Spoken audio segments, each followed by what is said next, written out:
बिस्मिल्लाहिर्रहमानिर्रहीम। मुअज़्ज़ज़ असातिज़ा किराम, अस्सलामु अलैकुम। गौहर पब्लिशर्स की जानिब से खुश आमदीद। हमारा स्लोगन है redefining the geography of education through digital resources for conceptual learning. मेरा नाम साजिदा नूर है। आज के इस वीडियो लेक्चर में हम गौहर निदाए उर्दू जमात हफ्तुम के सबक नंबर 7 लालक जान शहीद निशान हैदर शुरू करने जा रहे हैं। तो आइए चलते हैं हासिलाते ताल्लुम की जानिब। मुअज़्ज़ज़ असातिज़ा किराम, आज के इस सबक के बाद हमारे तलबा इस काबिल हो जाएंगे कि ज़राए इब्लाग ख़बरों, ड्रामों, फ़ीचरों में उठाए गए इख़लाक़ी, मुआशी, मुआशरती, समाजी और सकाफ़ती नकात सुनकर तज्ज़िया कर सकें। यानी कि हमने बच्चों को इस काबिल बनाना है कि वो ज़राए इब्लाग से कोई ड्रामा देखते हैं, कोई फ़ीचर सुनते हैं या ख़बरें सुनते हैं जिनमें इख़लाक़ी, मुआशी, मुआशरती, समाजी, सकाफ़ती नुक्ता नज़र से जो चीज़ वो सुन रहे हैं, जो तज्ज़ियात या प्रोग्राम वो सुन रहे हैं, उसमें से अहम नकात वो अख़ज़ कर सकें और फिर उन नकात का तज्ज़िया कर सकें कि ये वजूहात हैं किसी मसले की और इनका हल क्या है। मकसद एक ही है कि हमने सिर्फ बच्चों को इल्म नहीं देना, उनको हमने इस काबिल बनाना है कि वो मुआशरे के मुअज़्ज़ज़ और ज़िम्मेदार शहरी बन सकें। हमने उनकी तरबियत भी करनी है, तो वो इसी तरह से हो सकती है कि पढ़ाने के साथ साथ हम बच्चों की तरबियत भी करें। अपनी जमात के मायार के मुताबिक मुख्तलिफ़ मौज़ूआत से मुतल्लिक़ अपने ख़यालात, एहसासात, मुशाहिदात और मालूमात का तसलसल बरकरार रखते हुए दुरुस्त कवायद और हरकतों सकनात के साथ ज़ुबानी इजहार कर सकें। यानी हम बच्चों को कोई भी अगर मौजू देते हैं तो उस पर वो अपने ख़यालात का, अपने एहसासात का ज़ुबानी इजहार कर सकें। वो इस काबिल कैसे होंगे?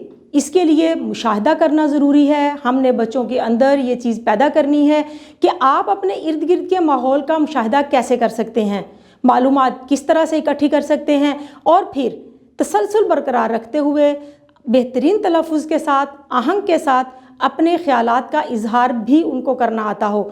ये नहीं कि वो लिख कर अपने ख़यालात का इजहार करें, बल्कि ज़ुबानी खड़े होकर सबके सामने एतमाद के साथ अपने ख़यालात का इजहार कर सकें। अपनी जमात के मायार के मुताबिक किसी भी मौजू पर पुरएतमाद अंदाज में तकरीर कर सकें। अब हमने बच्चों को सिर्फ पढ़ना नहीं सिखाना कि उन्होंने सबक पढ़ा, बेहतरीन तलफ़ुज़ के साथ पढ़ा, बल्कि अब हमने बच्चों की तरबियत एक कदम आगे करनी है। वो ये कि ना सिर्फ बच्चे तकरीर कर सकें बल्कि वो ख़ुद से लिख भी सकें। अपनी जमात के मायार के मुताबिक कोई भी मौजू आप उनको दे सकते हैं। उस मौजू पर बच्चों को तकरीर लिखने में रहनुमाई दरकार होती है, तो आप उनकी रहनुमाई करें, लेकिन बच्चे तकरीर ख़ुद लिखें और फिर बेहतरीन अंदाज में वो तकरीर करना भी सीखें। इस मकसद के लिए हम अपने कमरा जमात में हफ्तावार प्रोग्राम तरतीब दे सकते हैं, जिसको हम बज़्म अदब भी कह सकते हैं। उस बज़्म अदब में हम बच्चों को कोई मौजू देकर उस पर तकरीर करवा सकते हैं। लेकिन हमेशा एक बात को जहन में रखिएगा कि तमाम बच्चों को हिस्सा लेने का मौका मिलना चाहिए। कोई मखसूस बच्चे नहीं होने चाहिए कि वही बच्चे हर बार तकरीर करें। हर बच्चे के अंदर एतमाद पैदा करने की ज़रूरत होती है, इसलिए हर बच्चे को मौका दिया जाना चाहिए। लताइफ़ और पहेलियों को पढ़ते हुए उनमें पोशीदा दानिश को समझ सकें। लताइफ़ सुनाना, पहेलियाँ एक दूसरे को बूझने के लिए देना, ये दोनों बहुत ही सेहतमंद सरगर्मियाँ होती हैं और बच्चे इनको पसंद भी करते हैं। लेकिन हर लतीफ़े के अंदर कोई ना कोई दानिश पोशीदा होती है जो बच्चे उस वक्त तो बहुत उससे लुत्फ़ अंदोज़ हो रहे होते हैं, लेकिन हमने उसके अंदर छुपी हुई दानिश को भी देखना है कि इसके पीछे क्या मकसद है लतीफ़ा सुनाने का।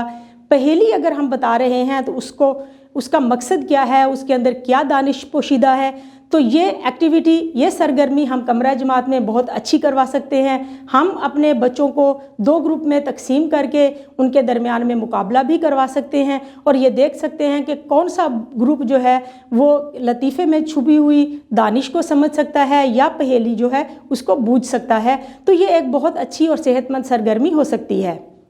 रस्मी और गैर रस्मी ख़त लिख सकें। سب سے پہلے ہم نے بچوں کو یہ بتانا ہے کہ رسمی خطوط کیا ہوتے ہیں اور غیر رسمی خطوط کیا ہوتے ہیں۔ وہ خطوط جو ہم مختلف اداروں کے سربراہان کو لکھتے ہیں، مختلف محکموں کے سربراہان کو لکھتے ہیں، وہ رسمی خطوط کہلاتے ہیں۔ مثال کے طور پر ریلوے کے مسائل بتانے کے لیے جو خط لکھیں گے، ڈاک کے مسائل بتانے کے لیے، ٹریفک کے مسائل بتانے کے لیے جو خط لکھیں گے وہ رسمی خطوط ہوں گے۔ لیکن جو ہم اپنے دوست احباب اور رشتہ داروں کو خط لکھتے ہیں وہ غیر رسمی خطوط ہوتے ہیں۔ بچوں کو رہنمائی دیں کہ کس طرح سے خط لکھنا ہے، اس کا نمونہ ہم بورڈ پر لکھ کر بچوں کو بتائیں، لیکن خط کے اندر لکھنا کیا ہے یہ تخلیقی تحریر ہونی چاہیے۔ ہم بچوں کو اچھا مواد مہیا کرنے کے لیے بتا تو سکتے ہیں لیکن خط بچے خود ہی لکھیں گے۔ کم از کم 175 الفاظ پر مشتمل روداد لکھ سکیں۔ جی، بچے بہت سے پروگرام اٹینڈ کرتے ہیں، سفر کرتے ہیں، کوئی واقعہ دیکھتے ہیں، کوئی حادثہ ہو جاتا ہے تو اس کی روداد لکھنی بچوں کو آنی چاہیے۔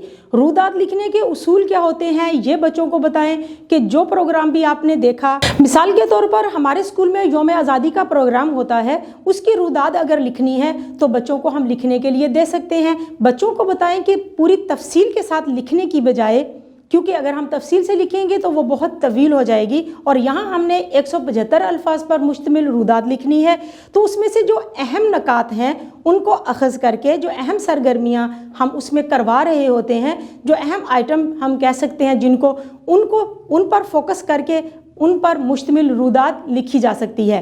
بچوں کو تیار کرنا ہے ہم نے۔ بچوں کو کس طرح سے تیار کرنا ہے؟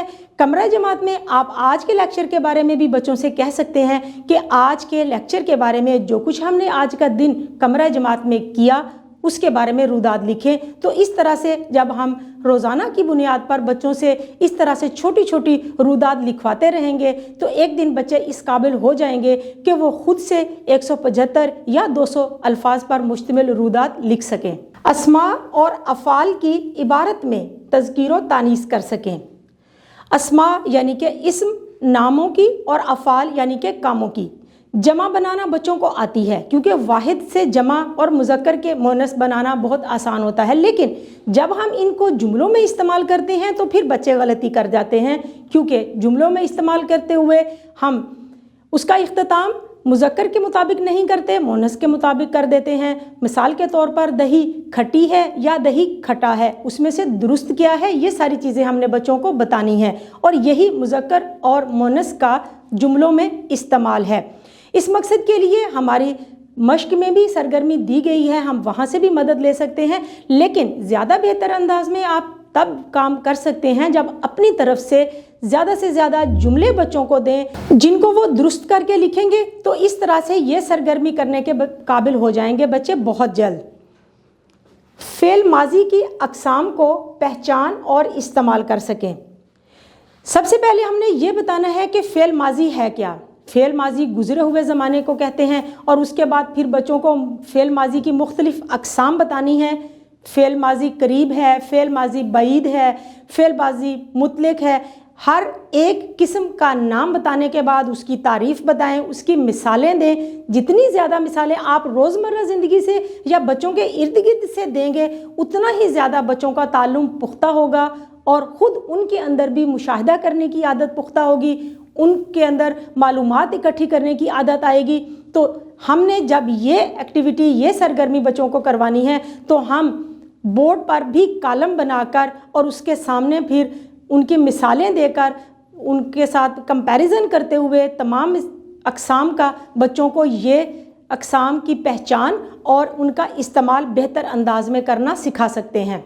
معزز اساتذہ کرام، امید ہے کہ آپ کو آج کا یہ ویڈیو لیکچر بہت اچھا لگا ہوگا۔